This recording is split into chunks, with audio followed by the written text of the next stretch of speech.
This thing was a little bit interesting in the way it evolved, right? Because last week it was like, oh, this rogue person has gone to Washington, and this morning it concluded with, apparently a quote-unquote productive meeting between Dominic LeBlanc and Jamil Jivani. What do you make of that evolution?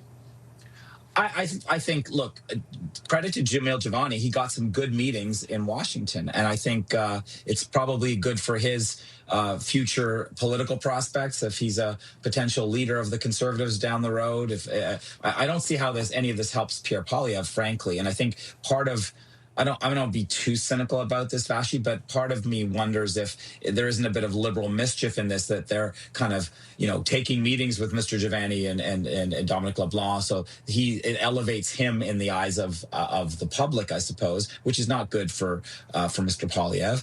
And it helps Mr. Jivani, who enjoys his, he's building his brand, but he's very much of a maverick. And I think the way that Donald Trump's whimsical fashion of the way he's handling tariffs and everything, it's so mercurial and unpredictable. I'm not sure that any one meeting with a backbench opposition member from Canada is going to change anything. I think what David Frum was saying earlier will have much more impact, the symbolic vote in the Senate, and more likely the Supreme Court ruling that will outlaw some of his tariffs. I guess, Tom, there's a couple of ways to look at it, right? Like, there's the idea that he went of his own volition, and at a crucial time for what's going on between our two countries, that could be very risky, because it didn't seem like either the conservative apparatus or the government apparatus had said, okay, great, let's go. The other side of it is, though, he does seem to have connections that a lot of others don't. And it is kind of interesting that even though he says he offered for a long time to be of service to the government, they never took him up on the offer.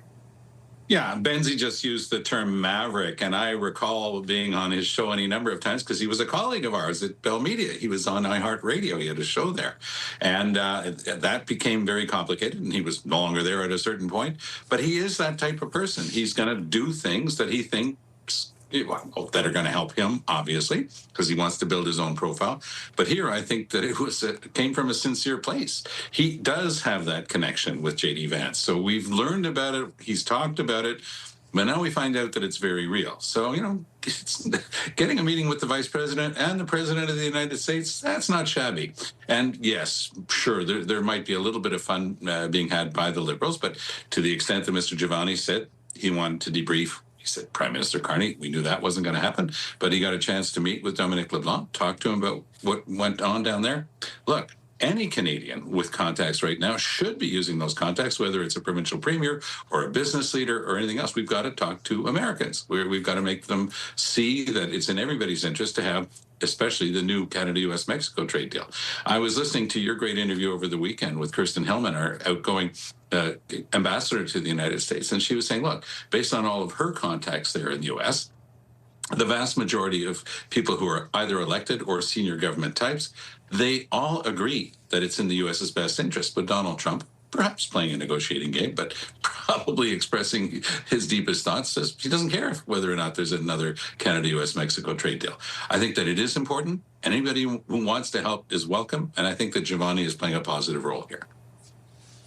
Do you think it will lead to, Brian, any change in posture from the federal government, who have run this set of negotiations? And granted, they are different in context than the ones, the first round with NAFTA under Trump version 1, but they have run them very differently than that government did, right? There was a real, Team Canada, we kept calling it, approach where it was premiers, it was opposition members, it was a NAFTA advisory council. Like, now the advisory council says, hey, nobody's talked to us in 6 months. There's, very little. I mean, even Minister LeBlanc was going to go for official negotiations in the middle of January, and that has never materialized.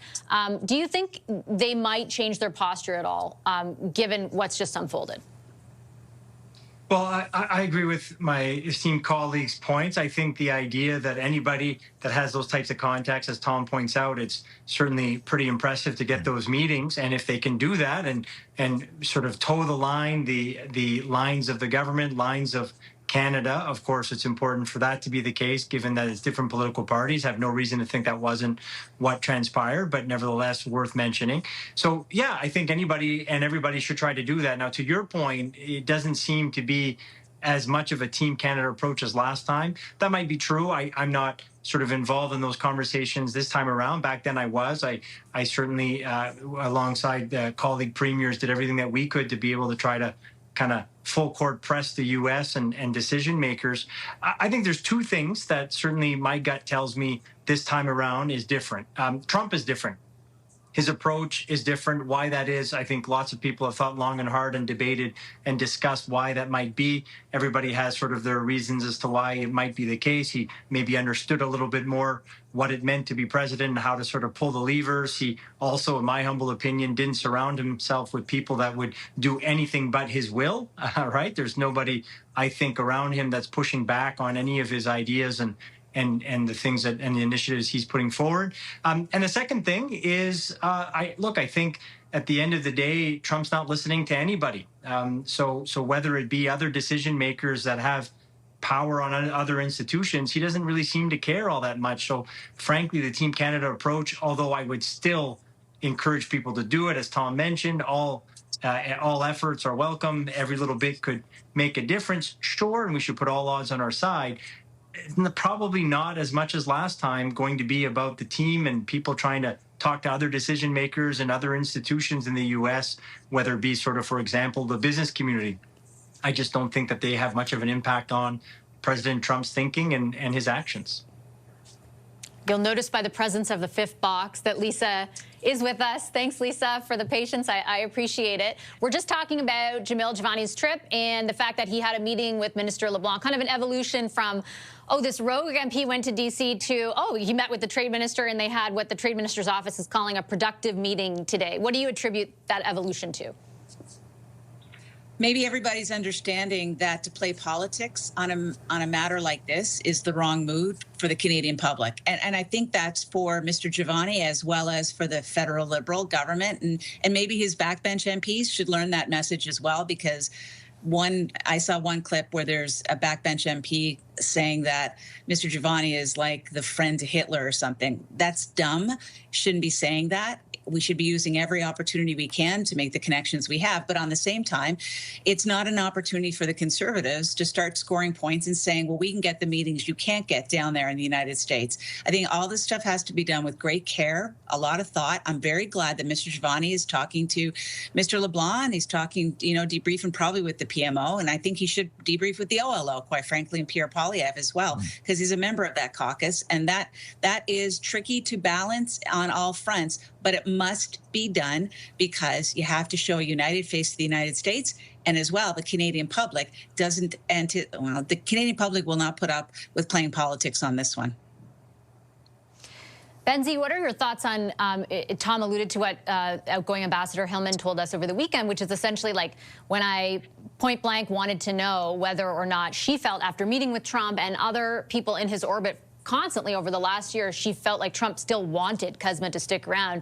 She couldn't answer the question. What does that tell you?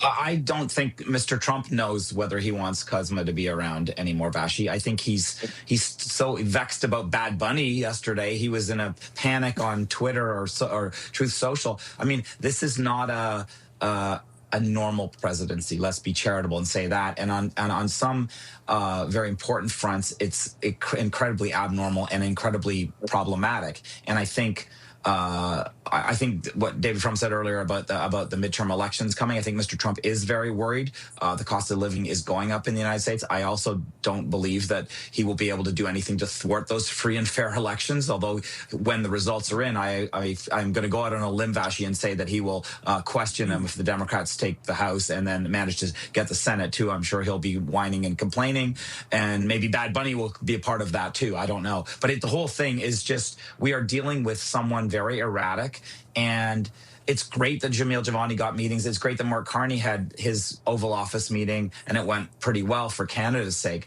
But again, at the end of the day, I don't know if there is a plan on the Americans' part. I don't think they know if there's a plan. I don't think Mr. Trump himself knows if there's a plan.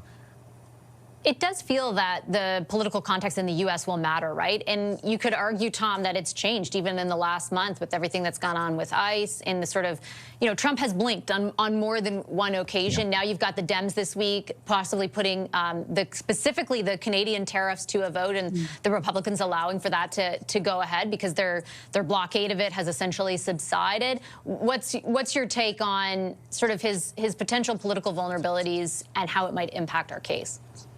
Well, whatever else is going on in his mind, and that's not always very clear, Donald Trump is singularly attentive to the fact that he's got to face these famous midterm elections this year. And he's got an eye on that. And he's not, you know, he's not a career politician. He's done a lot of other stuff in his life, but he's a quick study when it comes to the basics of it.